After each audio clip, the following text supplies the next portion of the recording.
The tutorial on Notability. So I just want to take a little time and walk you through the Notability app, some of the basic feature sets, and what it can do. It's a really powerful and versatile app that can be used for a lot of reasons, even beyond note taking. So let me just start with kind of the basic layout of the app. When you open the app up, you're going to see on the left hand side is basically the main level navigation or file structure. It's organized into dividers, subjects, and notes. So dividers, you can see I've got a couple dividers here. I've got a training divider, I've got an Apple divider. These are basic ways to break things up into smaller groups. You see you can collapse them down so you don't have to open them up and look at them all the time. And just another way to keep subjects organized. Underneath the dividers can be subjects. So this Notability training here is a subject. Think of it kind of like a folder or a binder that then holds all the notes. So once you click on a subject, it will show you all the possible notes. If I go to one here with more, you can see you have then multiple notes inside of a given subject. You can scroll and kind of pull down from the center here, and you can actually search by the modified date, the names of those, to try to find the notes within that given subject. You can create all of these from the plus icon at the top of this. So you can see you can create new subjects here, you can create new dividers here, and obviously you organize those however you choose based on what you're keeping in Notability and just whatever makes sense to you. So that's the basic navigation. Inside of subjects, as I said, are then notes. So you can click on a note to open it, or in this upper right-hand corner here, you can actually now click with the little square and the pencil icon to create additional notes. So you can create a new note. It by default will give you the start day and time that you created the note. You can customize that name to whatever you want. And then I'm actually going to go back to a note that I already have just to show you some of the features inside of a note. So we are now inside a note I've already created. As I said, if you click on the title, you can actually change the title of the note to whatever you want. You can then start writing in your note. So you've got a variety of tools here to actually add information to the note. At the most basic level, you have a text. So you can actually type with your on-screen keyboard or your attached keyboard and add information in from the keyboard. In addition to the text, and you can also draw text boxes here. You see if I turn this on, I can actually draw a text box, and then inside that text box I can actually write as well, which is really interesting because then I can actually select this and move it around. So it's a little different than being kind of just having to stay in the order that you wrote it in the paper. You can actually keep them in a text box like this and then move them around wherever they need to go, move the size, whatever you might need to do. Okay, so text or text boxes. Next, you've got the pen icon or pencil icon. Obviously, it works super well with your Apple Pencil. You can click on this, and you've got some options here. You've got color options, so whatever color you decide. You've got pen weight options, so obviously as thick or thin as you prefer. And then this is actually an option around pressure sensitivity. So the solid line means there is no pressure sensitivity, so it will not respond any differently the harder or lighter that you write with your Apple Pencil. The second option here does include pressure sensitivity. So you can see where you write harder or press down harder, the ink is actually going to be a little bit wider than where you're writing lightly, and it's going to kind of thin out. So you can see that difference. It's totally stylistic, whichever you prefer. I prefer the pressure sensitivity, but others don't. So kind of play around with both and see what you like. So you can choose those options, click back on your pencil, and then you can write. So you can write on the screen, whatever it is that you would like to add with the pencil. And that's pretty thick. Usually when I'm writing, actually taking notes, I go down to the second one, if not the third one here. These are usually if you're drawing shapes or something else, or like a little bit of a header across the top. I went to a heavier weight here, but I usually leave it on either second or third one. Okay, so let's see if I write again. This will look a little bit thinner. Okay, so that's the pencil. Next, from there you have a highlighter option. Now again, the highlighter option has basically the same features. You can choose which colors you prefer. You can change the weight of the highlighter, and you can also choose the pressure sensitivity. Now in this case, I actually like the highlighter to not be pressure sensitive so that it does draw, a solid kind of line no matter how hard I press. Whichever, again, color you pick, kind of normal yellow highlighter, just draw back and forth with your pencil and you can highlight something. Okay. Next over is the eraser. So the eraser, you would think pretty straightforward, but actually have some options as well here. You can, again, choose the weight of the eraser. So how small or big do you want that eraser to be? And then really interestingly, you have the option of either a whole object eraser or a partial eraser. So a whole object eraser, the way it's set now, basically with that yellow highlighter I just put on this equation, if I tap anywhere on the yellow, it's going to erase that entire thing because it's erasing the whole object. So I can just tap once and get rid of it. Now, if I do the highlighter again, and I change my eraser to a partial eraser, now I can just erase certain portions. So if I mess something up just a tiny bit, like if I messed up that equal sign, I can just erase that part out without erasing everything that I wrote, and then I would go back, and add it back in. So difference between partial and whole eraser, depending on what you're trying to do. Then there are the scissors, or the lasso tool really lets you select something. So again, you have some choices here. You can either select an object basically that you draw a shape around, or that you select with just a given square. So if I, again, want to select just this equation that I wrote, I would leave it on the kind of drawn object shape, and I'll just draw, oops, yep, I did it wrong. I selected it. I'm going to select that again, and I'm going to try to draw around this whole thing. So now I've got that selected, and then when I click on it, this is where you get a whole bunch more options. So I can make a copy of this. I can duplicate that whole thing. I can copy this and move it somewhere else. I can actually do a convert to text, so it'll try to convert what I drew to text. I can also delete. Let's try the convert to text and see what it comes up with. So I already kind of erased some, but that's what it came up with. So I can say convert this, and that'll make that then into a text box that, again, I can resize, and I can actually move around.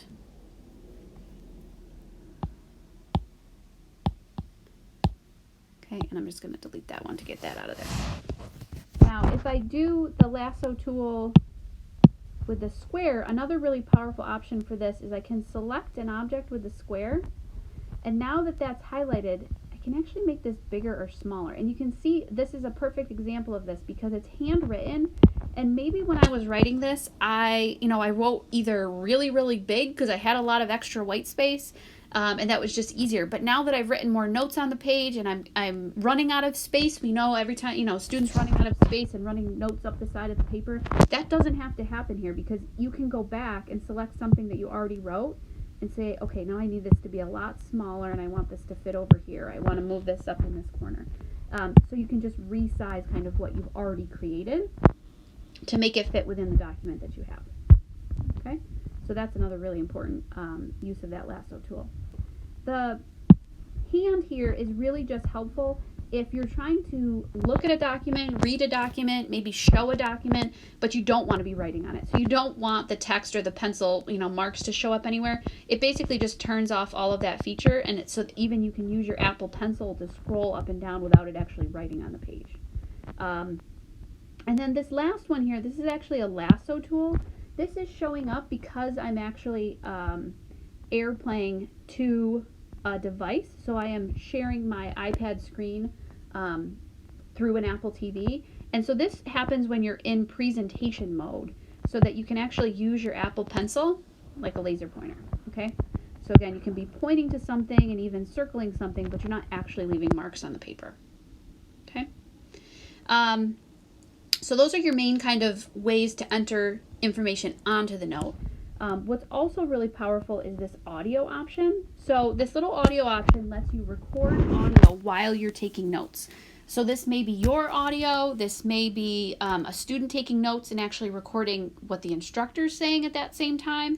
And the audio that is recorded is synced with what the notes are at a given time.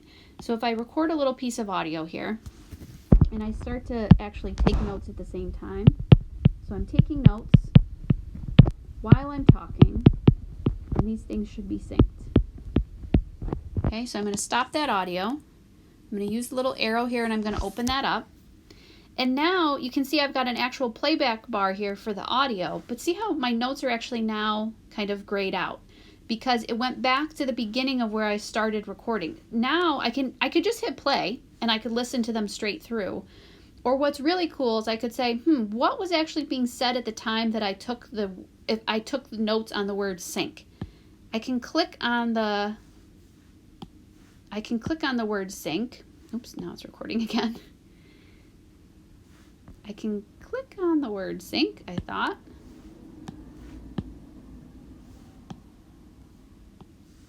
So if I record a little piece of audio here. There, and if I'm starting to play it, I can click on the words. So I had to start playing the audio, but then I jump, and I actually, once it's starting to play, I can click on the word that I was focusing on. It'll jump to that part in the audio, and it'll start playing from that point forward. So again, if a student is going back through their notes and saying, what was said when we got to this equation, it will jump to that portion of the audio and start playing from there. This is also really helpful in one of the features that I've seen instructors use where students may be submitting their work actually through a Notability file, a homework, a paper, presentation, whatever it might be.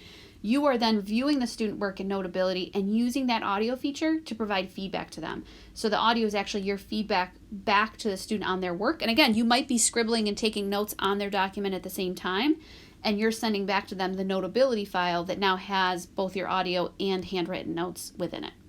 Okay, so that's the audio piece. A couple other features on the side here. There's a whole bunch of other stuff that you can add into notes. So you can add in photos from your photo library. You can take a photo directly from your camera and add that into the note. You can scan documents. And again, I've seen students do this frequently, especially with any paper handouts they may have received. Maybe taking a photo of something in their textbook that they want to add into the note. A whole variety of things they can do there. Adding in GIFs, so kind of animated images. Adding in web clips, so actually going to a website and finding a piece from a website that you want to add into the note. The note will then keep that piece of information from that website as well as a link to the website. So you can just click on it and the website will open, as well as adding actual sticky notes, so kind of sticky notes on top of your notebook. And you can move those around. So a whole bunch of other things that you can add into notes to make them, really interesting and interactive. You've also got some options around your paper type for notes. So under this little ... menu, you can change the background color of your note, whatever you prefer. You can also change, from being a blank piece of paper to a lined piece of paper. There's grids, dots, a whole bunch of options there based on whatever it is you might be doing. And obviously you can make this change as a default in your settings. So if you want all of your notes to be, kind of a bluish background with a lined paper, you could do that by default. But when you come into any note, you can also customize it right from there. In addition to your paper options, you have an option as far as how you scroll through your notes. So seamless scrolling means, again, that I can just keep going. Basically, this is just one really long piece of paper. It says only 2 out of 2. It's just because I don't have enough text. But if I just kept writing, it would just keep going. So I could just keep scrolling as far down as I possibly needed to. If you change the view to single page, it will actually show you then one page at a time. And you will move horizontally and scroll. I'm just moving my finger from one side to the next. And it's like you're flipping a piece of paper. Next page, next page, next page. Totally up to you, whatever you prefer. Personally, I like to keep it on seamless because I can then, I don't run out of paper like I would with a physical piece of paper. I can just really keep going and I have as much paper as I possibly need. It just keeps going and going and going. You can also open up this pages view. So if that helps, again, if you have a really long document and you want to scroll through page by page to jump to what you're looking for, there's also a search feature here. You can also add bookmarks to certain pages if that will help you navigate and find what you're looking for. So those are the default kind of options. The last thing I want to talk about is sharing of your notes.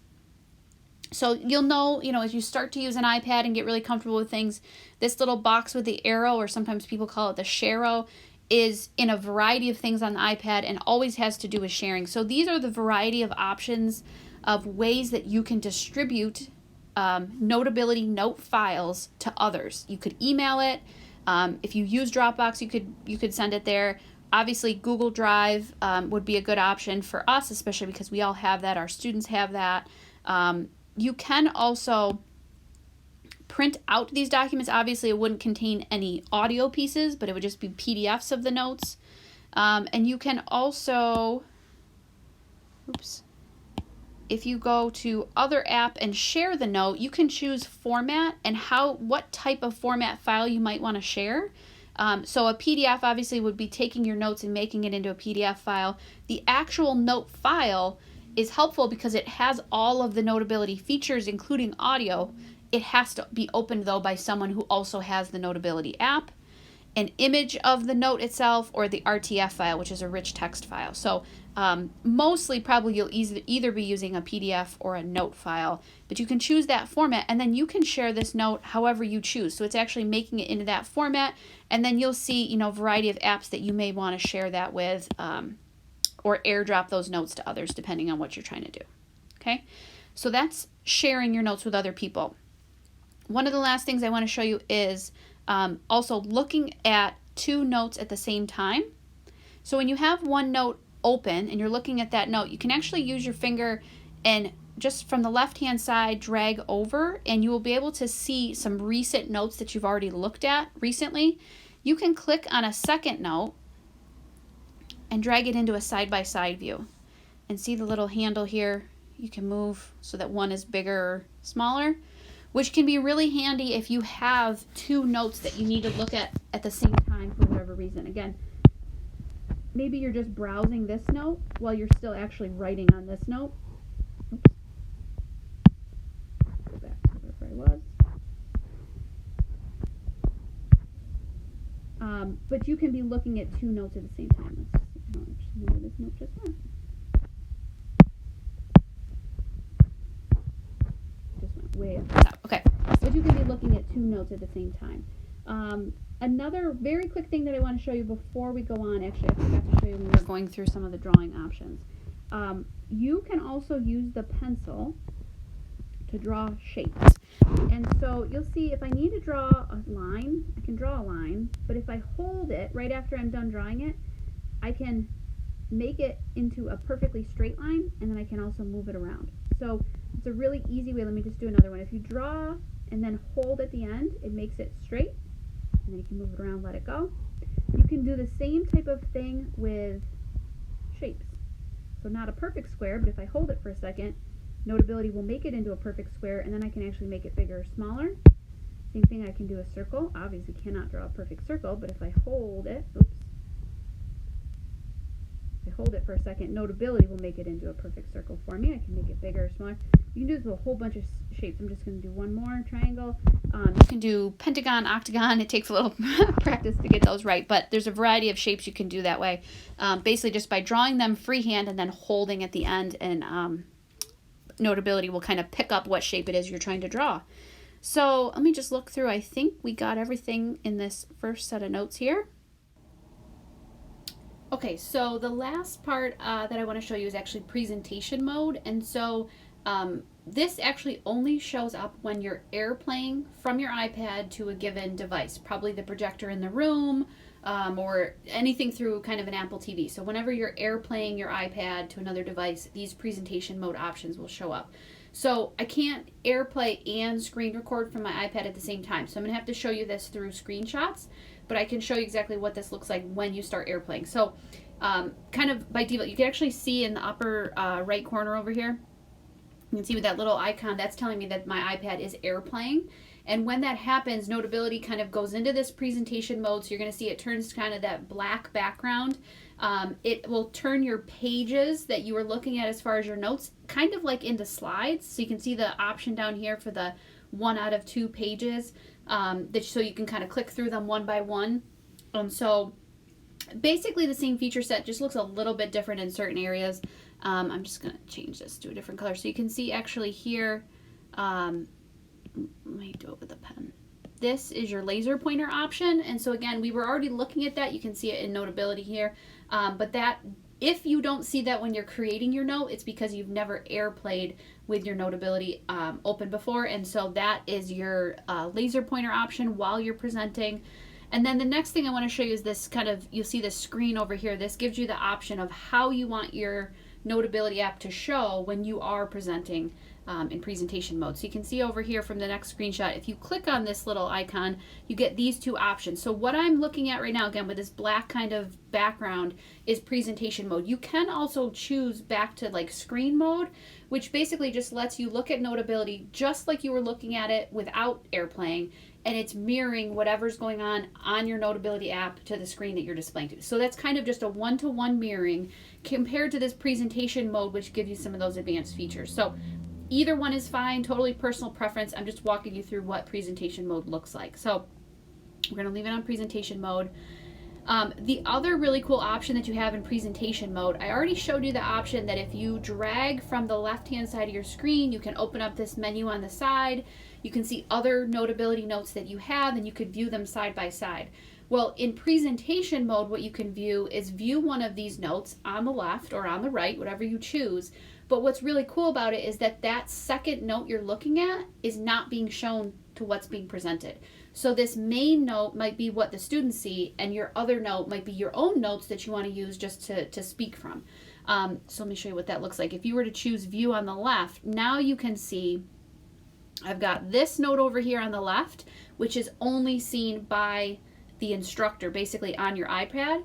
And then this is the main note that's being presented. See how it says right here, presenting. So this is the only thing that the students would see up on the projector screen, but you have this second note, you know, that again might be resources or other things that you want to be looking at while you're speaking, you know, to whatever the main note is. So just kind of cool feature they have as far as presentation mode. But again, it's a little bit unintuitive how to get to it because it only shows up when you're already airplaying. Okay? So that's really it for Notability. Those are, you know, the basic feature set. Again, as I said, there's a lot of creative stuff you can do with it. I hope going through this tutorial has given you some ideas, and I look forward to see what you can come up with.